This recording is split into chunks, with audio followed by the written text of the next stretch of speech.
ಮಂಗಳೂರು ಬೆಂಗಳೂರನ್ನ ಸಂಪರ್ಕಿಸುವ ರಾಷ್ಟ್ರೀಯ ಹೆದ್ದಾರಿ 75ರಲ್ಲಿ ಘನ ವಾಹನಗಳಿಗೆ ನಿರ್ಬಂಧ ವಿಧಿಸಿರುವ ಹಿನ್ನೆಲೆ ಗುಂಡಿಯ ಚೆಕ್ ಪೋಸ್ಟ್ ನಲ್ಲಿ ಸುಮಾರು 80ಕ್ಕೂ ವಾಹನಗಳು ಹೈವೇಯಲ್ಲಿ ಬಾಕಿಯಾದ ಘಟನೆ ನಡೆದಿದೆ.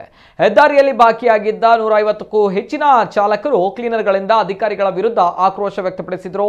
ಗುಂಡಿಯ ವಾಹನ ತಪಾಸಣೆ ಕೇಂದ್ರದಲ್ಲಿ ಸುಮಾರು 80ಕ್ಕೂ ಅಧಿಕ ಘನ ವಾಹನಗಳು ದೋಣಿಗಲ್ ಎಂಬಲ್ಲಿ ರಸ್ತೆ ಕುಸಿತದ ಹಿನ್ನೆಲೆ 3 ದಿನಗಳಿಂದ ಬಾಕಿಯಾಗಿದ್ದು, ಸ್ಥಳದಲ್ಲಿ ಸುಮಾರು 150ಕ್ಕೂ ವಾಹನ ಚಾಲಕರು ಬಾಕಿಯಾಗಿದ್ದು ಅಸಮಾಧಾನಗೊಂಡ ಚಾಲಕ ಸಿಬ್ಬಂದಿಗಳ ಆಕ್ರೋಶದಿಂದ ಸ್ಥಳದಲ್ಲಿ ಸ್ವಲ್ಪ ಮಟ್ಟಿಗೆ ಉದ್ರಿಕ್ತ ಪರಿಸ್ಥಿತಿ ಉಂಟಾಗಿತ್ತು. ಇನ್ನು ಸ್ಥಳಕ್ಕೆ ಕಬಕ ತಹಶೀಲ್ದಾರ್ ಉಪ್ಪಿನಂಗಡಿ ಪೊಲೀಸರ ಭೇಟಿ ನೀಡಿ ಚಾಲಕರ ಮನವೊಲಿಸುವ ಪ್ರಯತ್ನ ಮಾಡಿದ್ದು, ಚಾಲಕರು ತಮಗೆ ಕೂಡಲೇ ಬದಲಿ ವ್ಯವಸ್ಥೆ ಕಲ್ಪಿಸುವಂತೆ ಅಧಿಕಾರಿಗಳಿಗೆ ಮನವಿ ಮಾಡಿದ್ದಾರೆ.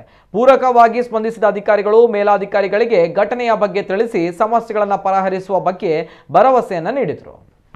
ಶಿರಾಡಿ ಘಾಟ್ ರಸ್ತೆ ಸುಮಾರು 15 ದಿವಸದ ಹಿಂದೆಯೇ ಅಲ್ಲಿ ಹಾಸನ ಸಕಲೇಶ್ಪುರಕ್ಕೆ ಸಂಬಂಧಪಟ್ಟಂಥ ರೋಡಲ್ಲಿ ತಾಲೂಕಿಗೆ ಸಂಬಂಧಪಟ್ಟಂಥ ಪ್ಲೇಸ್ನಲ್ಲಿ ಹಾಳಾಗಿದೆ. ಆ ನಿಮಿತ್ತ ಈ ರಸ್ತೆಯನ್ನು 2 DC ಅವರು ಬಂದ್ ಮಾಡಿ ಆದೇಶ ಹೊರಡಿಸಿದ್ದಾರೆ. 6 ವೀಲ್ಗಿಂತ ಜಾಸ್ತಿ ಹೆಚ್ಚಿಗೆ ಇರುವಂಥ ಯಾವುದೇ ವೆಹಿಕಲ್ಗಳು ಸಹ ಹೋಗಲಿಕ್ಕೆ ಅವಕಾಶ ಮಾಡಿಲ್ಲ. ತುಂಬಿದ ಗಾಡಿಗಳು ಅಂದರೆ ತುಂಬಿದ ಗಾಡಿಗಳು ಸಹ ಹೋಗಬಾರ್ದು ಅಂತೇಳಿ ಆದೇಶ ಮಾಡಿದ್ದಾರೆ. ಇವರಿಗೆ ಇಲ್ಲಿನ ಚಾಲಕರು ಮತ್ತು ಅವರ ಮಾಲೀಕರುಗಳು ತಿಳಿದೇನೆ ತಂದು ಇಲ್ಲಿ ನಿಲ್ಲಿಸಿ ನಮಗೆ ಹೋಗ್ಲಿಕ್ಕೆ ಅನುವು ಮಾಡ್ತಾರೆ ಅಂತ ಹೇಳ್ತಾ ಇದ್ದಾರೆ. ಅದು ಆಗೋದಿಲ್ಲ. ರೋಡ್ ಒಂದು ಸತಿ ಡ್ಯಾಮೇಜ್ ಆದಮೇಲೆ ಕಷ್ಟ ಇದೆ. ಅದನ್ನು ರಿಪೇರಿ ಮಾಡಿ ಎಲ್ಲ ಸಾರ್ವಜನಿಕರಿಗೆ ಮತ್ತು ವಾಹನಗಳಿಗೆ ಅನುಕೂಲ ಮಾಡಿಕೊಡ್ತಾರೆ. ಈ ಬಗ್ಗೆ ಶನಿವಾರ ದಿವಸ ಮಾನ್ಯ ಜಿಲ್ಲಾಧಿಕಾರಿಗಳ ಹಾಸನ ಮತ್ತು ದಕ್ಷಿಣ ಕನ್ನಡ ಜಿಲ್ಲಾಧಿಕಾರಿಗಳು ಇಬ್ಬರೂ ಬರ್ತಾರೆ. ಅದಕ್ಕೆ ಮುಂಚೆ ನಾನೇನು ಕೇಳ್ಕೊಳ್ಳೋದಲ್ಲ, ನಿಮ್ಮ ಲೀಡ್ರ್ ಇದ್ದರೆ ಹೋಗಿ ಮಾತಾಡಿ. ಬೇರೆ ರೂಟು ಕಾರ್ಕಳ ರೂಟಾಗಿ ಕೊಟ್ಟಿದ್ದಾರೆ. ನೀವು ಕಾರ್ಕಳ ರೂಟ್ರಲ್ಲಿ ಹೋದರೆ ಯಾವುದೇ ಸಮಸ್ಯೆಗಳಿರೋದಿಲ್ಲ. ನೀವು ಇಲ್ಲಿ ಬಿಡ್ತಾರೆ ಅಂತೇಳಿ ತಂದಿನ್ಸ್ಬಿಟ್ಟು ಮತ್ತೆ ನಮಗೆ ಬಿಡಿ ಒಂದು ಸಾರಿ ಬಿಡಿ ಅಂತಂದರೆ ಆಗೋದಿಲ್ಲ. ಅಲ್ಲಿ ರಿಪೇರಿ ಕೆಲಸ ಆಗದೆ ಹೊರತು ಯಾವುದೇ ಕಾರಣಕ್ಕೂ ಇಲ್ಲಿ ಬಿಡಲಿಕ್ಕೆ ಕಷ್ಟ ಆಗ್ತದೆ. ಇದನ್ನು ಸಾರ್ವಜನಿಕರು, ಮಾಲೀಕರು, ಚಾಲಕರು ಇವರು ಅರ್ಥ ಮಾಡಿಕೊಂಡು ಸ್ವಲ್ಪ ನಮ್ಮ ಪ್ರಾಬ್ಲಮ್ಗಳು ನಿಮಗೋಸ್ಕರನೇ ಮಾಡಿಸ್ತಾ ಇರುವಂಥದ್ದು ಕೆಲಸ. ಅದಕ್ಕೆ ನೀವು ಸಹಕಾರ ನೀಡಬೇಕು ಅಂತ ನಾನು ಈ ಸಂದರ್ಭದಲ್ಲಿ ಕೇಳ್ಕೊಳ್ತೀನಿ. ಕಾರ್ಕಳದಲ್ಲಿ ಹೋಗ್ತದಲ್ಲ ಆ ರಸ್ತೆಯನ್ನು ಮಾಡಿದ್ದಾರೆ. ಇವರು ಏನು ಗೊತ್ತಾ, ಬಿಡ್ತಾರೆ ಹೇಗೋ ಮಾಡಿ ನಾವು ಬಿಡಿಸ್ಕೊಂಡು ಹೋಗ್ಬೋದು ಅಂತೇಳಿ ಒಂದೊಂದಾಗಿ ತಂದು ಇಲ್ಲಿ ನಿಲ್ಲಿಸಿ ಒತ್ತಡ ಏರ್ತಾ ಇದ್ದಾರೆ. ಅಷ್ಟೇ ಹೊರತು ಇವ್ರಿಗೆ ಬದಲಿ ವ್ಯವಸ್ಥೆಯನ್ನು ಜಿಲ್ಲಾಧಿಕಾರಿಗಳು ನೀವು ಕಾರ್ಕಳದ ರೂಟಲ್ಲಿ ಹೋಗ್ಬೋದು ನೀವು ಅಂತೇಳಿ ಹೇಳಿದ್ದಾರೆ.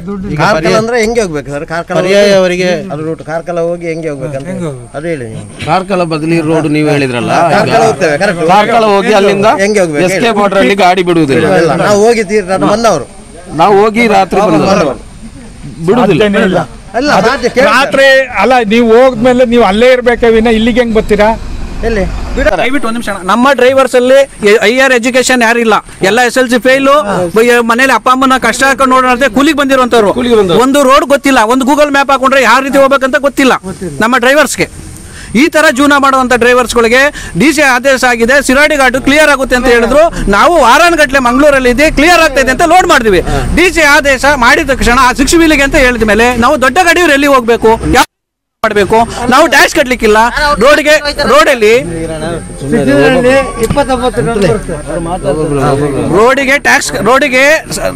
ಮಾಮೂಲಿ ಕರ್ನಾಟಕ ಟ್ಯಾಕ್ಸ್ ಕಟ್ತಾ ಇದೀವಿ, ರೋಡಿಗೆ ಟೋಲ್ ಕಟ್ತಾ ಇದೀವಿ. ಯಾವ ಟೋಲಲ್ಲಿ ಕಮ್ಮಿ ಮಾಡಿದೀರಾ ಕೊರೋನಾ ಅಂತೇಳಿ? ಯಾರು ಮಕ್ಕಳಿಗೆ ಯಾವ್ದು ಸರ್ಕಾರದಿಂದ ಯಾವ ಡ್ರೈವರ್ಗಳು ಒಳ್ಳೇದು ಮಾಡಿದೀರಾ? ಯಾವ ಕ್ಲೀನರ್ ಒಳ್ಳೇದು ಮಾಡಿದೀರಾ ಹೇಳಿ ನೋಡೋಣ. ಯಾರಿಗೆ, ಯಾವ ಡ್ರೈವರ್ಸ್ಗೆ, ಯಾವ ಕ್ಲೀನರ್ಗಳಿಗೆ, ಯಾವ ಕೂಲಿ ಕಾರ್ಮಿಕರಿಗೆ ಒಳ್ಳೇದು ಮಾಡಿದ್ರೆ? ಯಾವ ಮಾಲೀಕರು? ಎಲ್ಲ ಮಾಲೀಕರು ತಿಂಗಳಿಗೆ 70 ರಿಂದ 75 ರೂಪಾಯಿ ದೊಡ್ಡ ಗಾಡಿಗೆ ಲೋನ್ ಕಟ್ಟಬೇಕು ತಿಂಗಳಿಗೆ. ಒಬ್ಬ ಡ್ರೈವರ್ಸ್ ಒಂದು ತಿಂಗಳು ಮನೆ ಹತ್ರ ನಿಂತರೆ 75,000 ರೂಪಾಯಿ ಕಟ್ಟಿಲ್ಲ ಅಂದ್ರೆ ಮಾನ್ಯಗಕ್ಕೆ ಬಡ್ಡಿ, ಚಕ್ರ ಬಡ್ಡಿ ಎಲ್ಲ ಹಾಕಿ ಗಾಡಿ ಸೀಜ್ ಮಾಡ್ತಾರೆ.